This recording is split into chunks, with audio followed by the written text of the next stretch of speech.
Hi.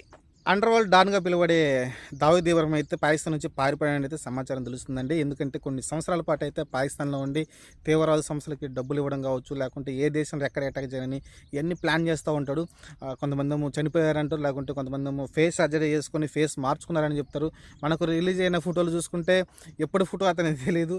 ఇప్పుడు అతను ఎలా ఉన్నాడో కూడా మనకు తెలీదు. కానీ పారిపోయాడని చెప్తున్నారు. ఎందుకంటే మనం తెలిసిందే కదా! మన లాహోర్ నుంచి కరాచీ నుంచి ప్రతి చోట రావల్పిండి అన్ని చోట్లయితే మనమైతే వాళ్ళున్న ఎయిర్ బేస్లో అటాక్ చేస్తున్నాం కాబట్టి తీవ్రవాద సంస్థలు ఎక్కడున్నా సరే మనం అటాక్ చేస్తున్నాం కాబట్టి పాకిస్తాన్లో అతనికి ప్రాణానికి థ్రెట్ ఉన్నట్టుగా భావించినట్టున్నాడు. అందుకే అక్కడ నుంచి పారిపోయినట్టయితే మనకైతే వస్తున్న సమాచారం ప్రకారం దావూద్ ఇబ్రాహిం చాలా రోజుల తర్వాత అయితే దేశం దాటబోతున్నాడు.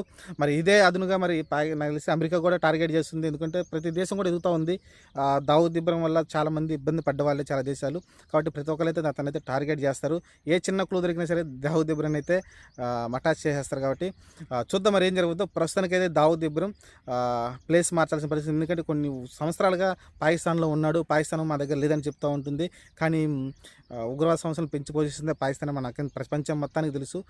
దావూద్ ఇబ్రాహిం కూడా అక్కడే ఉన్నాడని మనకు తెలుసు. మరి దావూద్ ఇబ్రాహిం అయితే పరారీలో ఉన్నాడు పాకిస్తాన్ విడిచి. మరి ఏ దేశం పోతాడు? టర్కీ పోతాడా? తెలిసింది కదా, టర్కీ పాకిస్తాన్కి అండగా ఉంటుంది.